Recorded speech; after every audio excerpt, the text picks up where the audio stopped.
ఉద్యోగులకు సంబంధించి 2 లక్షల ఉద్యోగాలు ఇస్తామని చెప్పిండ్రు. వాటికి సంబంధించి డబ్బులు రిలీజ్ చేయండి, వాటికి సంబంధించి బడ్జెట్ పెట్టండి అని చెప్పినాం. కానీ రాష్ట్ర ప్రభుత్వం కనీసం దాని మీద శ్రద్ధ పెడతలేదు.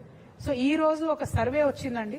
ఈ సర్వే పేరు స్టేట్ ఆఫ్ వర్కింగ్ ఇండియా, అంటే పని చేస్తున్నటువంటి వాళ్ళు, ఎంప్లాయిడ్ ఉన్నటువంటి వాళ్ళ పరిస్థితి కోసం దేశవ్యాప్తంగా అజీం ప్రేమ్జీ యూనివర్సిటీ చేసిన సర్వే. దీంట్లో ఏమొచ్చిందంటే ఎంత దారుణం అంటే, ప్రతి 4 డిగ్రీ చేసినటువంటి తెలంగాణ బిడ్డలలో, మగపిల్లలలో 4 డిగ్రీలు చేస్తే ఒక్కరికి మాత్రమే ఉద్యోగం ఇవ్వగలుగుతున్నాం. ఆడపిల్లలలో డిగ్రీ చేసిన 2 ఆడపిల్లల్లో ఒకరికి మాత్రమే ఉద్యోగం ఇవ్వగలుగుతున్నాం. అంటే విమెన్ లో అన్ఎంప్లాయ్మెంట్ శాతం 50% ఉంది, మగపిల్లల్లో అన్ఎంప్లాయ్మెంట్ శాతం 28% ఉంది రాష్ట్రంలో. ఇది కంపారిటివ్లీ వేరే రాష్ట్రాలకు, కాంగ్రెస్ ప్రభుత్వాలు ఉన్న కర్ణాటకలో చూసుకున్నా కూడా మహిళల అన్ఎంప్లాయ్మెంట్ ఓన్లీ 20% ఉంది, మగవాళ్ళ అన్ఎంప్లాయ్మెంట్ ఓన్లీ 22% ఉంది. అంటే ఇంత పెరుగుతున్నాము, తెలంగాణ రైజింగ్ అంటే నేను వెళ్ళను అనుకున్నా, కానీ అన్ఎంప్లాయ్మెంట్ లో మాత్రం సూపర్ రైజింగ్ ఉన్నది. దీనికి మాత్రం కాంగ్రెస్ ప్రభుత్వానికి, రాహుల్ గాంధీ గారికి కంగ్రాచులేషన్స్ చెప్తా ఉన్నా. ఎందుకంటే మీరు వచ్చి అశోక్ నగర్ లో ఫేక్ ఇన్రు రాహుల్ గాంధీ గారు. మిమ్మల్ని ఇయాలటి నుంచి మా హైదరాబాద్ లో సలీం ఫేకు అని ఉంటాడు, ఆయన సినిమాలలో మస్తు నవ్విస్తాడు మనందరిని. హైదరాబాద్ స్లాంగ్ ని, హైదరాబాద్ ఫేకుని, ఆ కామెడీని ఆయన మొత్తం ఇండియా వైడ్ పాపులర్ చేసింది. కానీ ఇయాలటి నుంచి మాత్రం మా తెలంగాణ అశోక్ నగర్కి వచ్చి ఫేకినందుకు రాహుల్ గాంధీ గారికి రాహుల్ ఫేకు అని నామకరణం చేస్తున్నాం మేము. కానీ మీరు మా సలీం ఫేకు గారికి సరిపోరు. ఆయనేమో మమ్మల్ని చాలా నవ్విస్తాడు, మీరు మాత్రం మమ్మల్ని ఏడిపిస్తున్నారు. నిరుద్యోగ సమస్యలు ఇంత దారుణంగా ఉంటే ఇక ఎందుకు ఫేకు అంటున్నా విషయం మళ్ళీ ఒకసారి ప్రూఫ్ చేస్తాను నేను ఇప్పుడు మీకు. ఇది రాష్ట్ర ప్రభుత్వం యొక్క, నేను ఇప్పుడే స్క్రీన్ షాట్ తీసుకొని వచ్చిన ప్రెస్ మీట్ పెట్టే ముందు, స్కిల్ డెవలప్మెంట్ యూనివర్సిటీ యొక్క వెబ్సైట్. ఇక్కడ ఏం రాసింది పట్టుకోతాము, ఇక్కడ ఏం రాసిండ్రు వీళ్ళు, 68,000 మంది, ఇక్కడ ఎల్లోలో కనబడుతుంది, 68,000 మంది ఎన్రోల్ అయినరని రాసిండ్రు. సరే పోనీ కరెక్టా కాదా అని చెప్పి ఫోన్ చేసినాం అదే స్కిల్ యూనివర్సిటీకి. వాళ్ళు చెప్తున్న లెక్కలేంది, 920 మంది మాత్రమే ఎన్రోల్ అయినరని యూనివర్సిటీ వాళ్ళు చెప్తున్నారు. వెబ్సైట్ లో ఈ బట్టి గారి ఫేకుడు ప్రచారం ఏంది అని అంటే, ఎందుకు బట్టి గారి పేరు చెప్తున్నా అంటే, ఈయన 3 పారాగ్రాఫ్లు చెప్పారు ఈరోజు బడ్జెట్ లో బట్టి గారు. స్కిల్ యూనివర్సిటీ ఇట్లా, స్కిల్ యూనివర్సిటీ అట్లా, దీనివల్ల ఇట్లా అవుతుంది అట్లా అవుతుంది అని చెప్తే నేను ఎంతగానో పైసలు ఇచ్చిండో బట్టి గారు అనుకున్నా. ఉట్టి మాటలే, ₹1 కూడా ఇలా స్కిల్ యూనివర్సిటీకి. అక్కడ స్కిల్ యూనివర్సిటీలో పనిచేసే వాళ్ళే చెప్తున్నారు మాకు డబ్బులు లేవు, చాలా దారుణమైన పరిస్థితి ఉంది కాబట్టి ఇట్లా ఫేక్తున్నామని చెప్తున్నారు. నేను డిమాండ్ చేస్తున్నా, రాష్ట్ర ప్రభుత్వం ఈ మిస్లీడింగ్ ఇన్ఫర్మేషన్ తొలగించాలి ఈ వెబ్సైట్ నుంచి. 68,000 people are not enrolled in skill university, only 920 people are enrolled.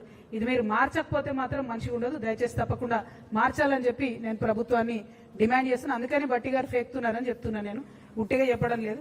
ఇంకో బాధాకరమైన విషయం ఏంది అని అంటే, కంప్లీట్గా ఈ రాష్ట్రంలో ప్రజల యొక్క ఆహారానికి సంబంధించి ఏమాత్రం కూడా ఈ ప్రభుత్వం శ్రద్ధ పెడతలేదనడానికి న్యూస్ మీటర్ అనేటటువంటి సంస్థ మన పార్లమెంట్ లో వచ్చినటువంటి ఆన్సర్ తీసుకొని మొత్తం కూడా ఒక ఆర్టికల్ వేయడం జరిగింది. మనకన్నా చండీగఢ్ పాపులేషన్ 40 లక్షలు, తెలంగాణ పాపులేషన్ 4 కోట్లు. కానీ చండీగఢ్ లో ఏదైతే ఫేక్ ఫుడ్, అది కల్తీ ఫుడ్ తయారు చేసే వాళ్ళ మీద పెట్టిన కేసుల్ని మన రాష్ట్రంలో పెట్టిన కేసుల్ని చూసుకుంటే ఎట్లుందంటే పరిస్థితి 1000% వాళ్ళది ఎక్కువ ఉంది. మన దగ్గర పోయిన సంవత్సరం అంటే 2024-25లో ఒకటే ఒక కేసు పెట్టారు, ఫుడ్ మంచిగా లేదని చెప్పి, కల్తీ ఫుడ్ అని చెప్పి. అది కూడా ఓన్లీ హైదరాబాద్ సెంట్రిక్. నేను ఇవాళ ప్రభుత్వాన్ని డిమాండ్ చేస్తున్నా, హైదరాబాద్ సెంట్రిక్ కాదు, తెలంగాణ వ్యాప్తంగా కల్తీ జరుగుతుంది. అది నూనె కావచ్చు, పప్పు కావచ్చు, ఉప్పు కావచ్చు, కారం పొడి కావచ్చు, పసుపు కావచ్చు. ప్రజల ఆరోగ్యంతో చెలగాటం ఆడుతున్నారు. దయచేసి రాష్ట్రమంతా శ్రద్ధ పెట్టండి. ఫుడ్ కమిషన్ నిద్రపోతున్నది, మేల్కోండి, దయచేసి కేసులు పెట్టండి. ఒకటే ఒక కేసు పెట్టిరు మొత్తం మొన్న ఇయర్ లో. భయం అనేది లేకుండా పోతుంది. ప్రజల ఆరోగ్యంతో చెలగాటం ఆడుతున్నారు కాబట్టి ఈ బడ్జెట్ లో కూడా మరి మంచి ఆర్గానిక్ ఫార్మింగ్ కి సపోర్ట్ చేస్తామని ముందు చెప్పిర్రు, ఇప్పుడైతే చెప్పలేదు. అందుకని ఈ మధ్యలో ఈ విషయాన్ని కూడా నేను చెప్తా ఉన్నాను. ఇక దీంతో పాటు ఇంకొక విషయం కూడా చెప్పాలి. 1 కోటి మంది మహిళలను కోటీశ్వరులు చేస్తామని చెప్పి పదే ముఖ్యమంత్రి గారు చెప్తా ఉంటారు. అయితే ఆ సెర్ప్ వ్యవస్థలో, ఆ సెల్ఫ్ హెల్ప్ గ్రూప్స్ లో స్త్రీనిధి అనేటటువంటి ఒక ఆర్గనైజేషన్ కూడా ఉంటుంది. ఆ స్త్రీనిధి సపరేట్ గా మహిళల కోసం కోఆపరేటివ్ ఏర్పాటు చేసి 2011లో ఏర్పాటు చేసిండ్రు. అయితే అప్పటి నుండి ఇప్పటి వరకు ఈ స్త్రీనిధిని ఒక దయ్యం పట్టుకొని వెంటబడతా ఉన్నది. దాదాపుగా 14 years నుంచి ఒకటే ఒక వ్యక్తి, ఆయన పేరేంటిదంటే జి విద్యాసాగర్ రెడ్డి. ఈయన యాక్చువల్గా స్టేట్ ప్రాజెక్ట్ డైరెక్టర్ సెర్ప్కి జాయిన్ అయ్యాడు. కానీ ఆయనే సెల్ఫ్ డిక్లేర్డ్ మేనేజింగ్ డైరెక్టర్ అయిపోతాడు. ఆయన మేనేజింగ్ డైరెక్టర్గా 14 ఏళ్ల నుంచి కొనసాగుతుంది. 58 సంవత్సరాలు పైబడినటువంటి వ్యక్తిని కొనసాగించరాదని ఆర్బీఐ చెప్పినప్పటికీ కూడా ఆయన అట్లనే కొనసాగుతాడు. ఆయన ఎవరేమన్నారు.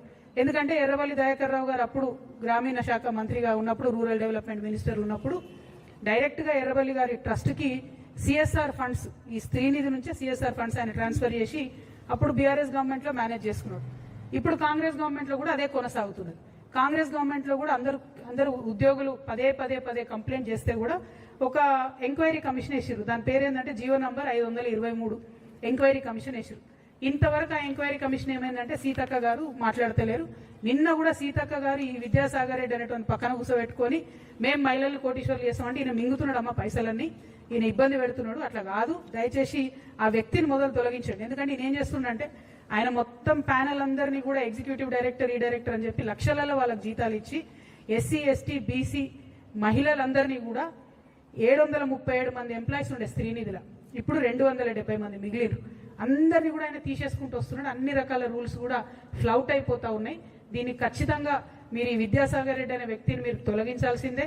ఆ స్త్రీనిధిలో జరుగుతున్నటువంటి అక్రమాలను ఖచ్చితంగా బయట పెట్టాల్సిందే. 523 జీవో ఎంక్వైరీ ఏమైందో కూడా సీతక్క గారు చెప్పాల్సిందే. మీరు చెప్పకపోతే మరి ఎర్రబల్లి గారికి ఎట్లయితే అండర్స్టాండింగ్ ఉండేనో మీకు కూడా ఉంటుందని అనుకోవాల్సి వస్తుంది. సీతక్క మంచిది, నాకు తెలిసి అట్లా చేయదు. కాబట్టి తొందరగా విద్యాసాగర్ రెడ్డిని తొలగిస్తారని చెప్పి నేను మనస్ఫూర్తిగా నమ్ముతా ఉన్నాను. ఇక చివరి విషయానికి వస్తే ఈ ప్రభుత్వం ఈ బడ్జెట్ మొత్తంలో కూడా ఎక్కడ విజన్ చూపించలేదు, 6 గ్యారెంటీల విషయం చూపించలేదు. బయట నుండి తెచ్చినటువంటి అప్పులేమో కుటుంబానికి 9 లక్షల రూపాయల అప్పు మన మీద మోపుతా ఉంది. కానీ సింగరేణికి ఇవ్వాల్సినటువంటి 50,000 కోట్లు అప్పు కడతలేరు, జెన్కోకి ఇవ్వాల్సిన అప్పు కడతలేరు, ట్రాన్స్కోకి ఇవ్వాల్సిన అప్పు కడతలేరు. వీటన్నిటి దగ్గర 50,000 కోట్లు అంటే 1,50,000 కోట్లు ప్రభుత్వమే ఈ సంస్థలకు ఇవ్వాలి. ఆ అప్పు తక్షణమే చెల్లించాలి. సింగరేణి సంస్థ దానంతది రన్ అవ్వాలి. ట్రాన్స్కో జెన్కో హెల్తీగా ఉండాలని చెప్పి నేను డిమాండ్ చేస్తా ఉన్నాను. ఇక మూసీకి అందరూ వ్యతిరేకించే మూసీకి, ప్రపంచ బ్యాంకు నుంచి అప్పు తెచ్చుకునే మూసీకి 1,500 కోట్లు పెట్టుకున్నారు. యంగ్ ఇండియా స్కూల్స్ ఎక్కడైతే కమిషన్లు వస్తాయో ఆ స్కూళ్లకు 5,000 కోట్లు పెట్టిండ్రు.